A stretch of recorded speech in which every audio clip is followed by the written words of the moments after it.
Hi, I'm Yukino. Let me start with something that sounds obvious. The Wakizashi was never a backup sword, and the Tantō was never just a smaller blade.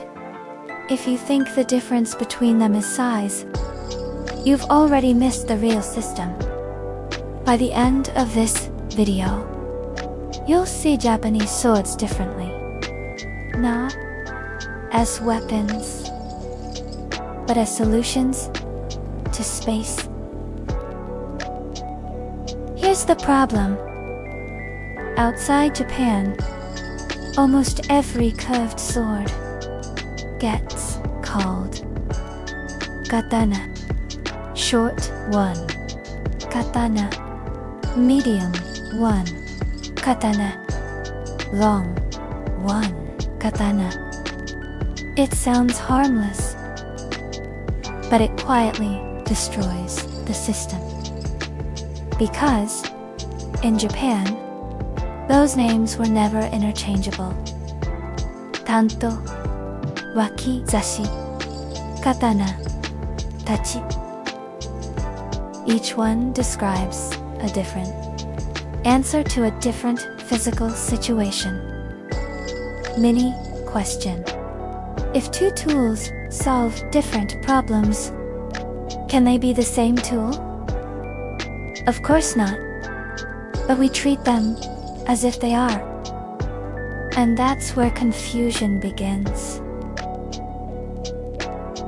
Now, here's the deeper mistake. Most people think the difference is visual size. Small, medium, large. But Japanese classification doesn't begin with appearance. It begins with measurement. Blade length, measured from machi to kisaki, along the curve. Not overall length. Not how long it looks on a table. What actually functions. And once you measure correctly, some katana suddenly stop being katana. That's uncomfortable. But that discomfort is the doorway. Because today, we're rebuilding the system from scratch. And here's what's coming. You'll see why the Tantō wasn't too small. It was necessary. Why the Wakizashi wasn't secondary. It was legally essential. And why the katana wasn't dominant. It was optimized for a different world. Stay with me. Because once you see the logic, you can't unsee it. Let's start clean. Nagasa means blade length, but not total length. Not including the handle. Not including the temps. Only the working blade. Measured from the machi to the kisaki along the curve. That detail matters. Because the curve changes function. Mini question. If you measure straight across, do you get the same number as measuring along the curve? No. And that difference changes classification. Now, here's where people get fooled. Two swords on a table can look identical. Same visual size. But one has a longer temps hidden inside the handle. Meaning, the actual blade is shorter. Visually identical. Functionally different. Mini question. Which one should determine classification? What you see, or what actually cuts. Exactly. So why start from the mic? Because everything below it never cuts. It lives inside the handle. If you don't standardize that starting point, measurement becomes negotiable. And once measurement becomes negotiable, classification collapses. This isn't tradition. It's quality control. Now we reach the famous thresholds. Around 30 centimeters. Around 60 centimeters. These are not aesthetic numbers. They match the human body. Below 30 centimeters. You don't need full draw space. Above 60 centimeters. You assume room. Here's the simplest image. Short blades tolerate walls. Long blades demand air. That's physics, not preference. Let's test this. Imagine a narrow corridor. Low ceiling. Sliding doors. Walls close to your elbows. Now imagine an open field. Wind. Distance. No obstruction. Same blade. Does it behave the same? No. Length is the first filter. Because environment is real. Now, here's the advanced layer. 2 blades. Both 65 centimeters. One has deeper curvature. Balance closer to the hands. The other is flatter.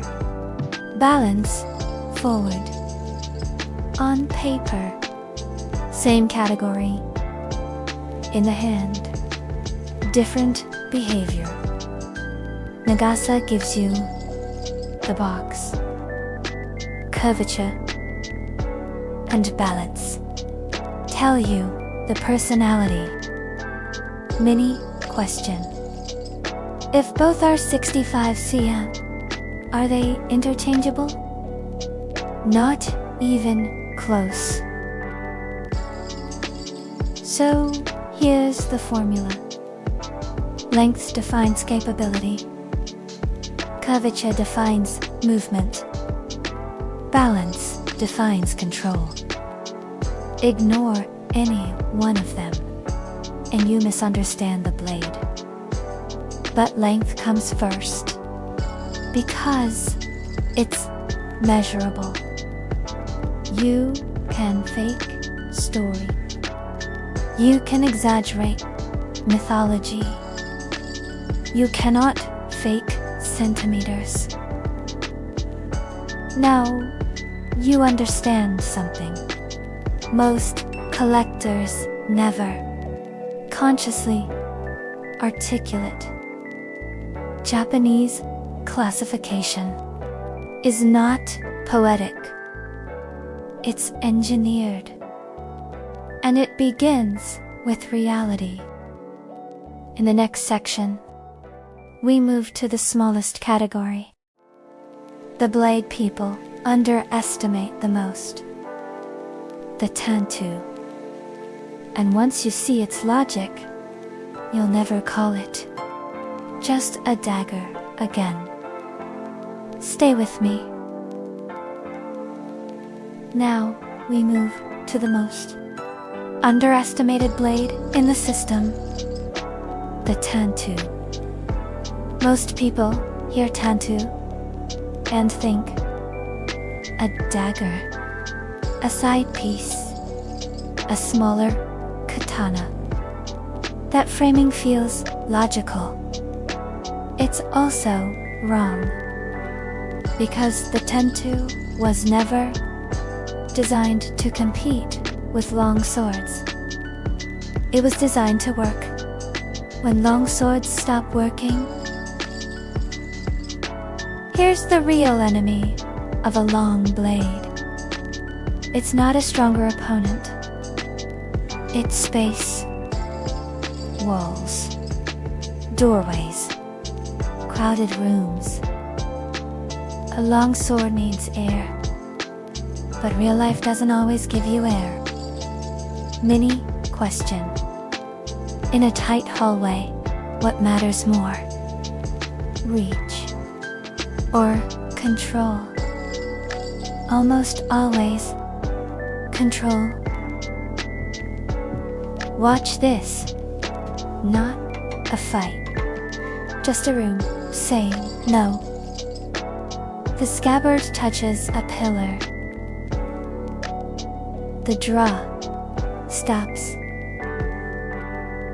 No skill problem. No courage problem. Geometry. This is where long blades fail. Not because of an enemy, but because the environment refuses the motion. And this is where the Tantō stops looking small and starts looking necessary. Now look at Tantō geometry. Short doesn't mean simple.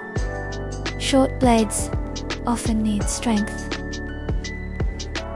Some were made as yoroi doshi, armor, piercers, often very thick, often narrow. Not for wide cutting arcs, but for entering tight gaps. Many of these were built in Hirazakuri. Flat, robust construction. Not decorative. It reduces weak angles. And many Tantō are single-edged. In close quarters, predictability matters. Mini question. If the job is forcing into a gap, do you want wide and thin, or narrow and thick? Exactly. Here's the part most people don't know. A tanto crosseth weapon. Hituao. Status. For a warrior, it could be practical insurance. For the court, it belonged to a world defined by rank and position. For women, it could mean protection, sometimes even a symbol of the household. Same object, different meaning. Mini question. What decides the meaning? The shape or the social context? The answer is context. That's why calling it just a dagger erases the stories. One more layer. When society changes, the blade's role shifts. In war-heavy periods, the Tantō is survival equipment.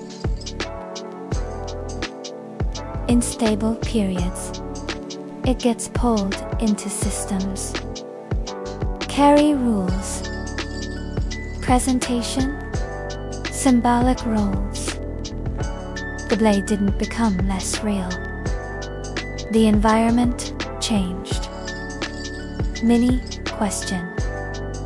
When the environment changes, does meaning change too? Yes.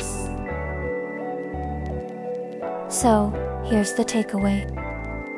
The Tantō isn't multi lesser because it's shorter. It's specialized because it's constrained.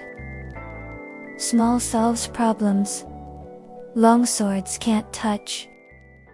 And it carries meanings long swords often don't.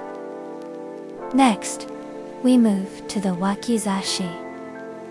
Not as a backup, as a blade born from daily life, law, and architecture. When people hear Wakizashi, they think Shoda Katana. That assumption is wrong. Wakizashi was not a smaller version of power. It was power under different rules. And those rules defined Edo Japan. By law, samurai carried two swords. The long sword, katana. The short sword, wakizashi. Together, reshape. But here is the twist. Inside castles, the katana stayed at the door. The wakizashi did not. Inside castles, the katana stayed at the door. The wakizashi did not. That single rule tells you something important. The wakizashi wasn't smaller. It was allowed.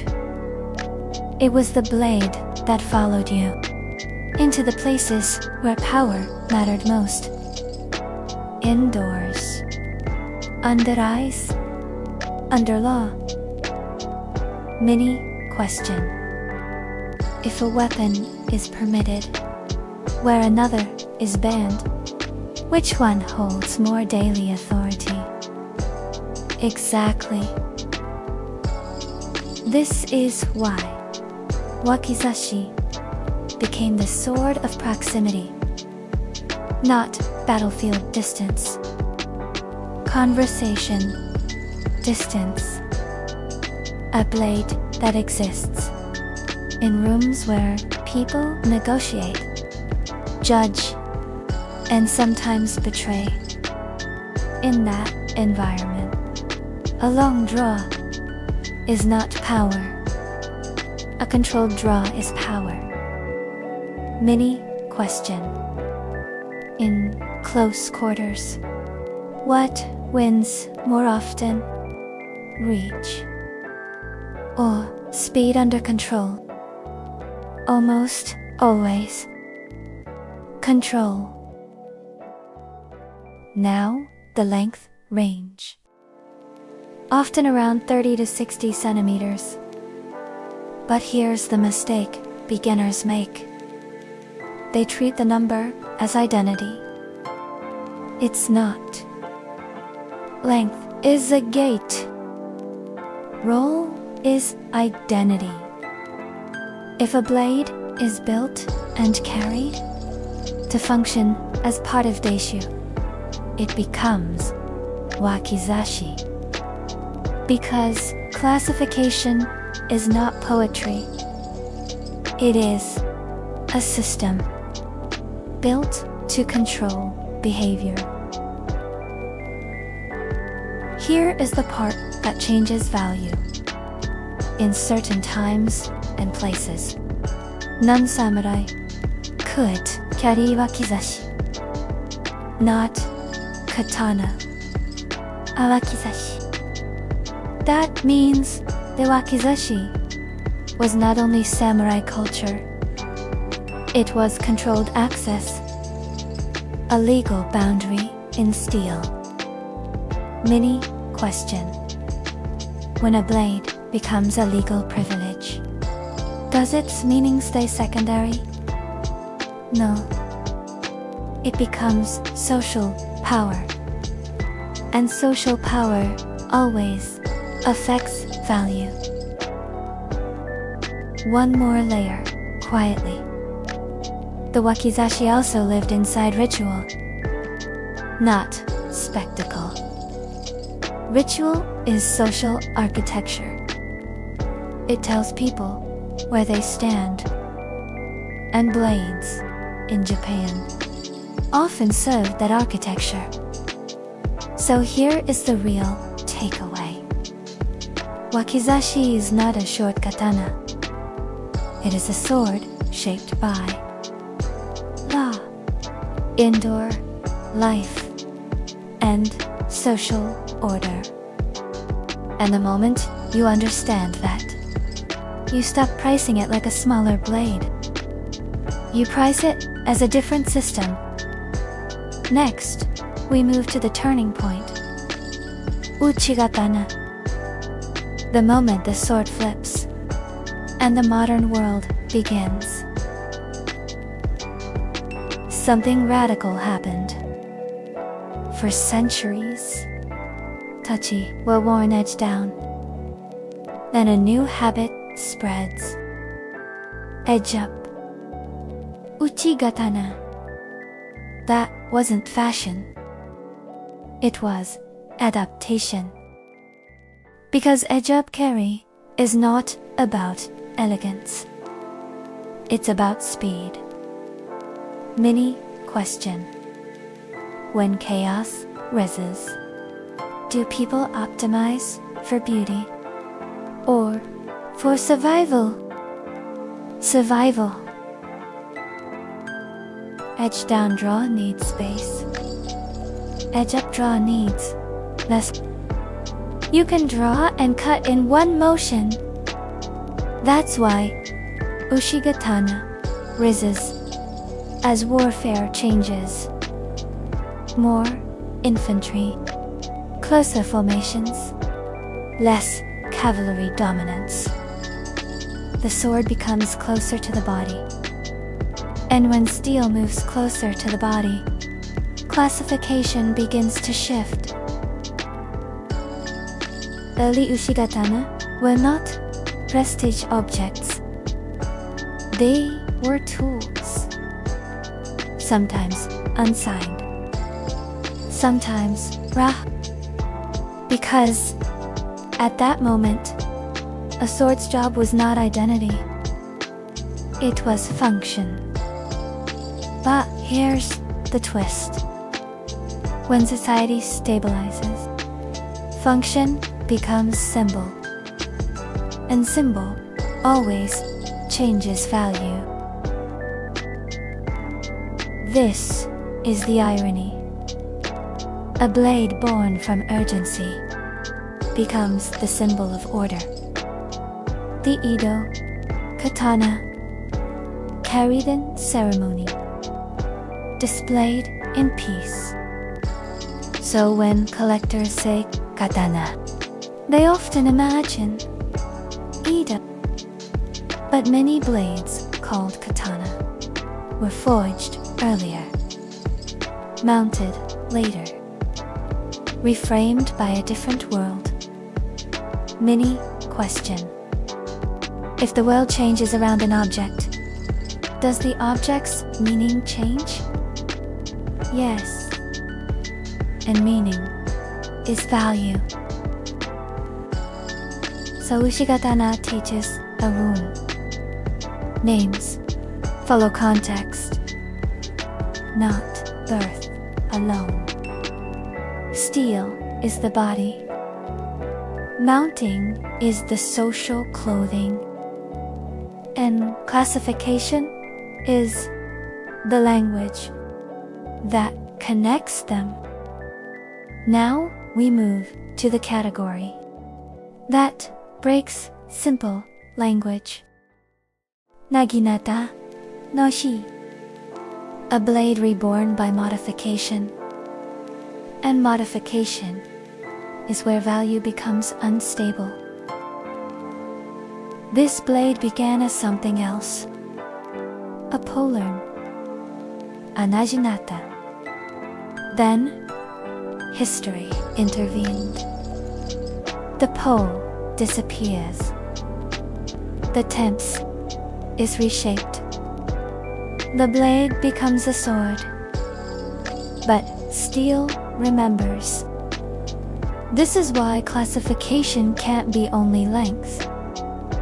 Because length can be changed. Mini question. If you can alter the body, does the name stay stable? No. That instability is the point. Look at the temps. Multiple Makujiana, repositioned notches. These are not flaws. They are scars. Scars of transformation. And series appraisal read scars. Because scars answer the question. What was this blade before it became this? That answer changes how collectors pay. Not emotionally, economically. Many Naginata-naoshi preserve older steel. Sometimes koto-ira, workmanship. That means one object can carry 2 times origin, time, and conversion time. A 14th century blade, living in a later form. So how do you value it? As what it was? As what it became? As both? Mini question. If an object contains 2 histories, can one label be enough? No. That's why classification moves price. It compresses complexity into a word. And words are traded like currency. Naginata-naoshi is the proof that blades are not static objects. They are historical decisions.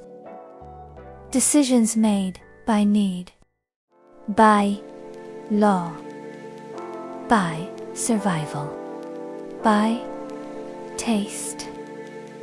And once you accept that, classification stops being vocabulary.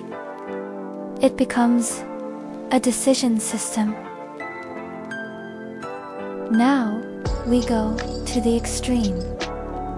Ōdachi, where length becomes spectacle, and spectacle becomes value.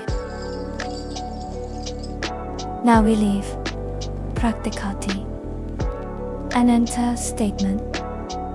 Some blades exceeded 150 centimeters.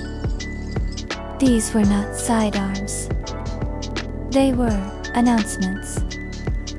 Sometimes for war. Sometimes for ritual. Sometimes for devotion. Steel as message. Mini question. When something becomes a statement, does the buyer evaluate it like a normal tool? No. They evaluate meaning. And meaning is value. On open ground, long blades create momentum. Momentum is power. But momentum is also risk. The longer the blade, the more the environment decides. Wind, terrain, space.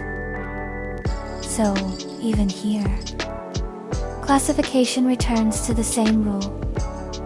The sword is a solution to space. Different space. Different solution. Different category. Different value. Now imagine forging it. Heat control. Warp prevention. Hammon consistency. This is engineering at the edge. So, some Ōdachi are valued, not because they were carried, but because they were possible. A demonstration of mastery, and mastery in collecting always carries a premium. Now look back. Tantō, Wakizashi, Katana, Ōdachi.